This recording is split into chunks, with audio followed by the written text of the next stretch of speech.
Hello, all yous worldwide. I'm Dave Kassler, amateur radio call sign KE0OG, here with another episode of Ask Dave. Today's question comes from Mike Ramsey. He is K3MPR. He has an end-fed half wave with the 49-to-1 balun that is designed to work on 40 through 10. Okay, and he wants to expand that to do 80. Now he says he's got it set up as an inverted L. There's a 40-foot pole, and I don't know where he feeds it on here. Then run horizontal. He runs it horizontally, so I guess it comes some length down here, and he has the coax and the counterpoise or something. Counterpoise can often be optional on these antennas. It says SWRs are pretty good, so he's got 40 meter. Now he says he purchased from the same people a changeover kit to make this work on 80.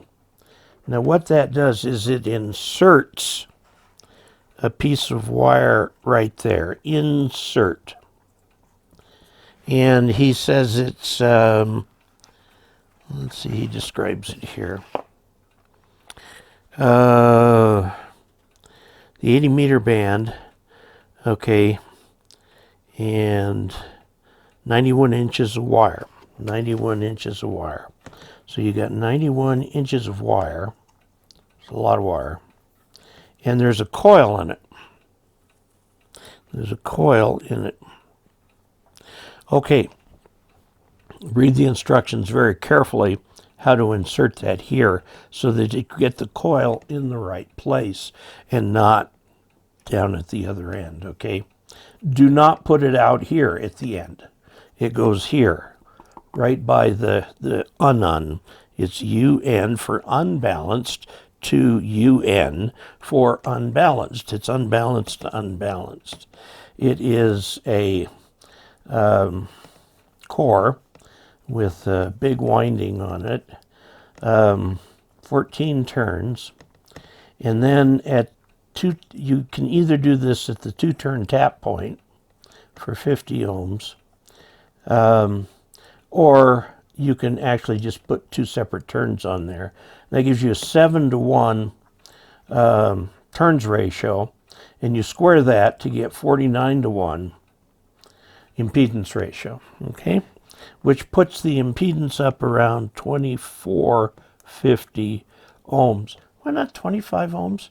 Well, because you'd have to add a half turn to this. That's a little hard to add a half of a turn unless you tunnel through the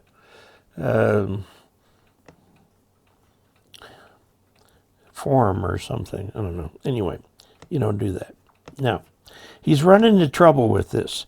He has found that if he shortens the dipole, or the end-fed dipole, if he shortens it, he can get into the middle of 80 meters, like around 77 meters or 76 meters.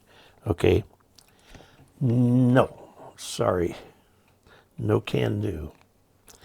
Can't do that. Because you throw everything else off. Okay? If it's an 80 meter attachment, it's designed to work the bottom part of 80 meters. It'll work the CW portion of the band. See, the way this is able to cover several bands is if you're doing the right harmonics and so on here. Now, you're going to have to take some off the end to tune it. It'll tune for the low end of 80. Think FT8. It'll tune the FT8 portion of the band. And then you'll get all of 40. I don't know if it covers 30. 40, 20, 15, 10. And I think it will do fairly well on the others.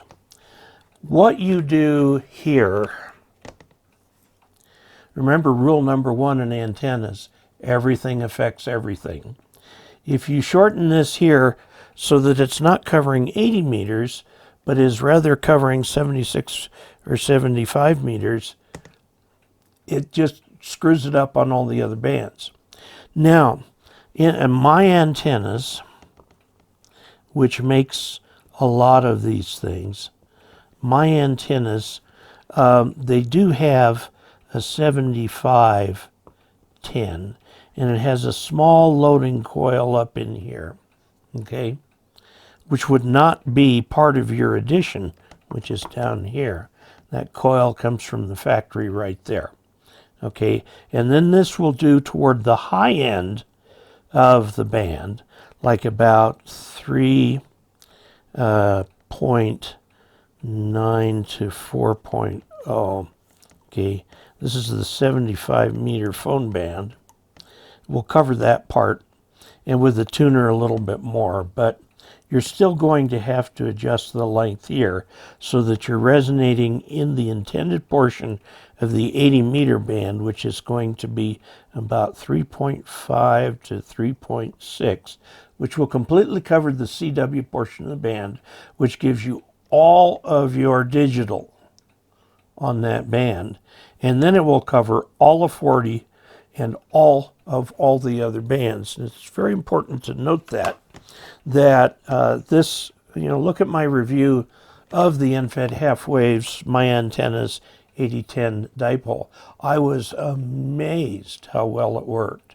And I sort of read between the lines in the instructions and set it up as an inverted V, up about 20 feet at the center of the V, and wow, that thing got out. Okay, so let's see if I understand. He tried to obtain a resonance toward the middle of the 80 meter band. If this is an 80 meter, my antenna is 8010, you can't do that without screwing up all the other bands. Okay, and let's see, when I shortened, folded back an additional instance of the wire, all the 80 meter SWRs went south. Okay, you were very tricky with this part of the wire here. I ended up folding 2 feet back.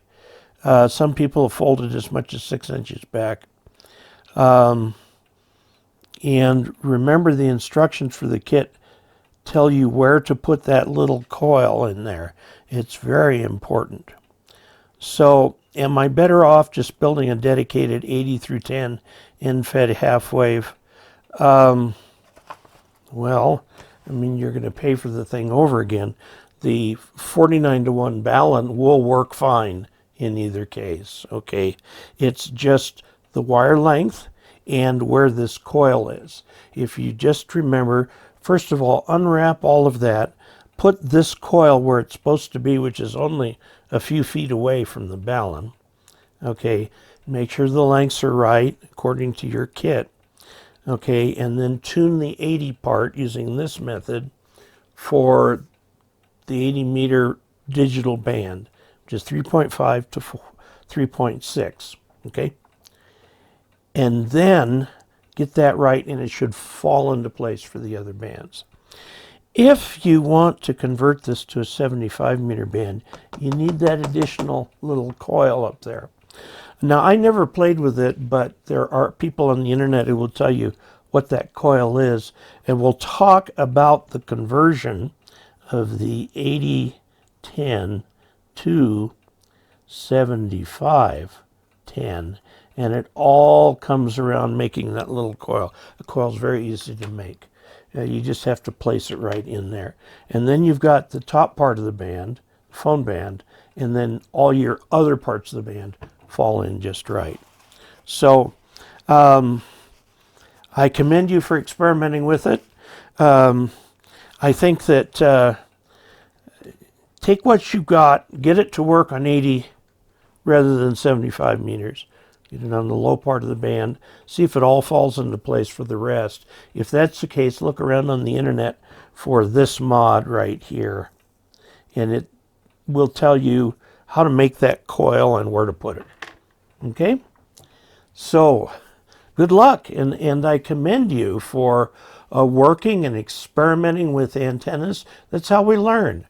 The first 5 or 6 things we try won't work. First rule of antennas, of course, is everything affects everything. So if you make a change, it's going to change in unexpected places too. So if any of you would like to help support this channel, go to dcasler.com/support. I would also encourage you to subscribe, click like, and please comment. The comments tell YouTube that you are engaging with the channel. Helps me to understand some things that maybe I can make a future video about. I don't get a chance to read all the comments, but YouTube does have a filter set pretty tightly to make sure that they are safe for everybody. I want my channel to be safe where nobody feels offended or that sort of thing. So there you have it. Until we next meet, 73.